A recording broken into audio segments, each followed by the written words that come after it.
Halo pemirsa, jumpa lagi dengan saya Jo. Kita kembali membahas kelanjutan tentang agama Kapitayan pada bagian terakhir. Kapitayan sejalan dengan Pancasila. Untuk itu, seorang hamba atau pemuja agama Kapitayan, pemuja Sang Hyang Taya yang dianggap soleh, akan dikaruniai kekuatan gaib yang bersifat positif tu'ah dan yang bersifat negatif tulah. Mereka yang sudah dikaruniai tu'ah dan tulah, itulah yang dianggap berhak untuk menjadi pemimpin masyarakat. Mereka itulah yang disebut ratu atau datu, cikal bakal gelar ratu atau datu bagi para pemimpin kerajaan Nusantara. Mereka yang sudah dikaruniai tu'ah dan tulah, gerak-gerik kehidupannya akan ditandai oleh pi, yaitu kekuatan rahasia ilahi Sang Hyang Taya yang tersembunyi.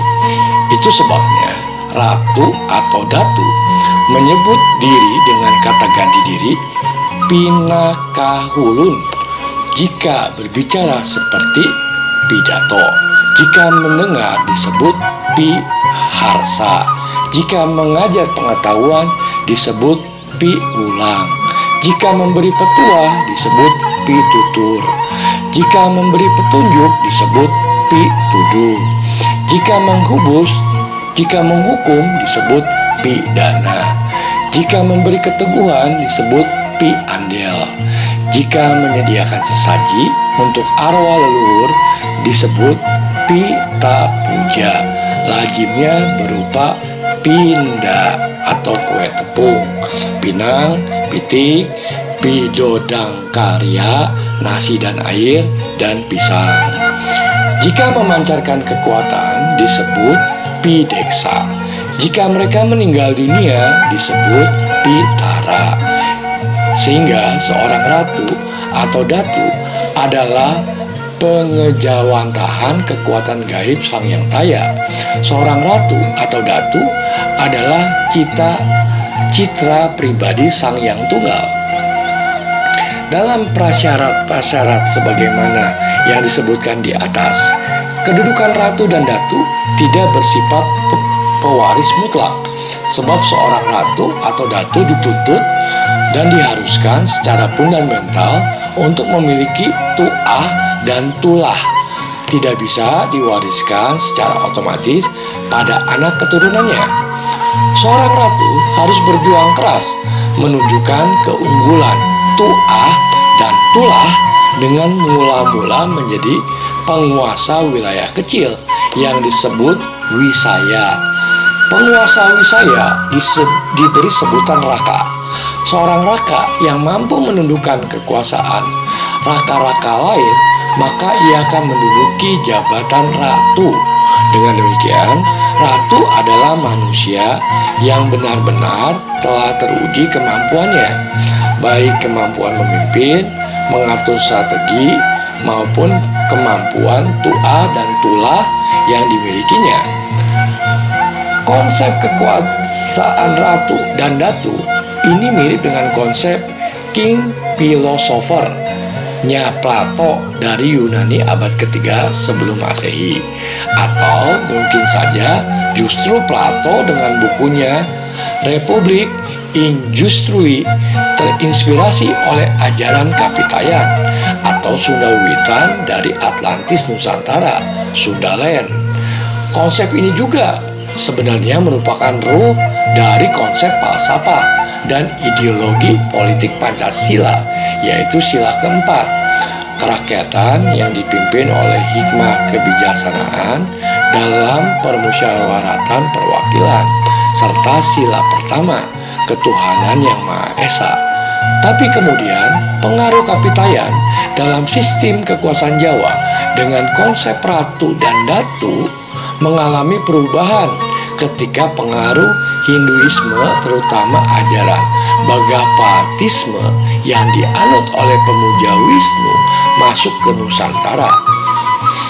Ajaran Bagapatisme dianggap lebih mudah dalam pelaksanaan, ditambah sistem ke pewarisan tahta kekuasaan raja yang bersifat kewangsaan, telah memberi motivasi bagi raja-raja Nusantara yang awal untuk menganut Vaishnava.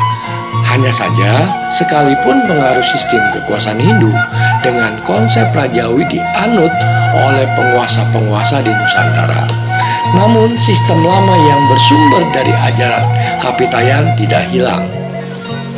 Keberadaan seorang raja atau maharaja misalnya selalu ditandai oleh kedudukan ganda sebagai ratu atau datu, sehingga seorang raja dipastikan memiliki tempat khusus yang disebut keraton atau kedaton di samping bangsal dan puri.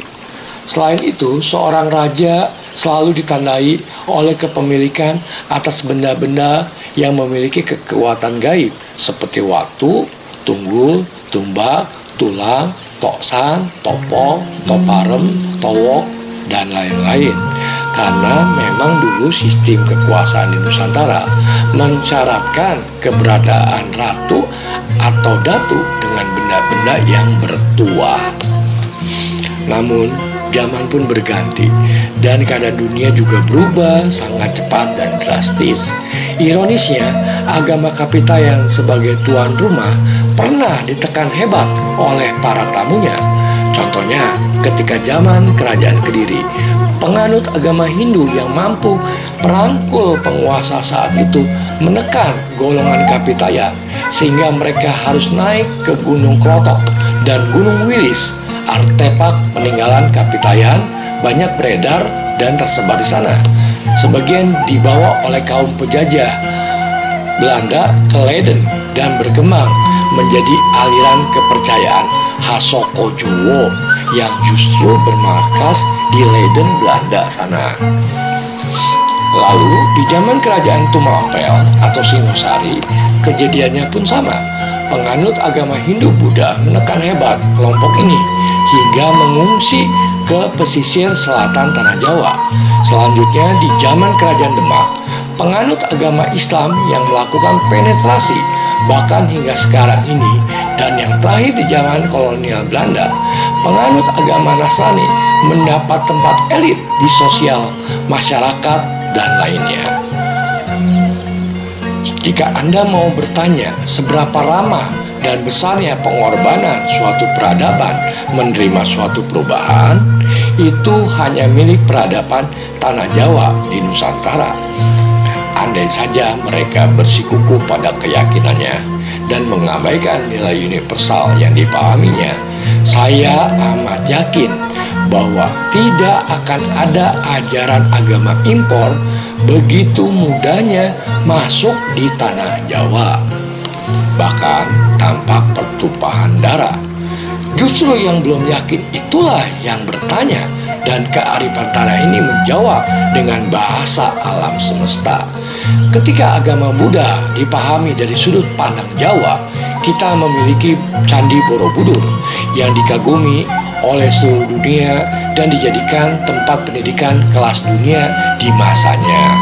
Hal yang sama juga terjadi pada agama Hindu dengan Candi Prambanan dan masyarakat Balinya. Kemudian agama Islam bahkan dengan pendekatan kebudayaannya telah menjadikan Wali Songo sebagai ulama kelas wahid di Asia Tenggara dan lainnya. Kini timbullah dengan apa yang dikenal dunia saat ini dengan sebutan Islam Nusantara. Tapi ketika semua dijalankan dengan kaku dan harus seperti aslinya di mana agama itu diturunkan, maka terjadilah benturan yang nyata di dalam masyarakat sosial. Dan ketika ada orang yang menganggap bahwa sempurnanya bila beragama dijalankan dengan adat, tradisi, budaya di mana ia diturunkan, maka jawabannya adalah salah besar. Karena tata nilai agama itu bersifat universal. Sedangkan adat, tradisi, budaya dianugerahkan pada suatu komunitas dan kekhususan lokasi, sehingga jangan pernah bermimpi untuk bisa hidup sempurna jika memaksakan sesuatu, terutama keyakinan atau agama, tanpa menyatu padukan dengan kultur dan karakter bangsa setempat. Sebab getaran semestanya nyata dan gaib akan melawan dengan hebat. Akan ada hukuman bagi siapa saja yang keliru dan bersikap tidak adil dan tidak bijaksana kepada sesama makhluk hidup dan alam semesta. Jangan sampai manusia perlahan-lahan tidak merawat alam semesta dan lingkungannya, bahkan dapat dikatakan akan memusnahkan bumi yang kita tempati ini. Dan Tuhan itu adalah Sang Maha Kuasa, Maha Mengetahui, dan Maha Bijaksana. Lantas, mengapa masih saja ada orang yang berani mengkerdilkan keperkasaannya Tuhan dengan mengatakan bahwa Tuhan hanya paham bahasa atau cara kami saja? Sungguh aneh.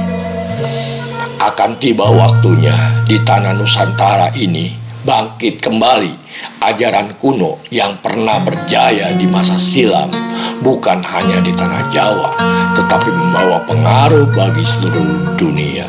Ajaran itu sangat indah karena di dalamnya terdapat aturan hidup yang menuhankan Tuhan yang satu, mengabdi kepada energi yang maha mulia, dan tunduk hanya kepada Dia yang maha kuasa. Sebagaimana yang telah dikabarkan di dalam kitab suci semua agama besar di dunia. Wahai saudaraku, semoga kita tetap bisa menjadi pribadi yang tidak berpikiran picik atau fanatik yang buta, karena itu hanya akan menyusahkan. Bahkan jika terus dipertahankan, maka kehidupan pun akan semakin kacau balau, karena kepicikan dan fanatik itu sendiri adalah sumber dari kebodohan. Bersikaplah yang bijaksana, disertai hati yang lapang. Dengan begitu, tujuan hidup di dunia ini akan tercapai. Demikian akhir cerita ini dan penjelasan saya tentang agama Kapitayan. Untuk mendukung channel kami agar terus berkembang, jangan lupa like, share, subscribe, dan nyalakan notifikasinya.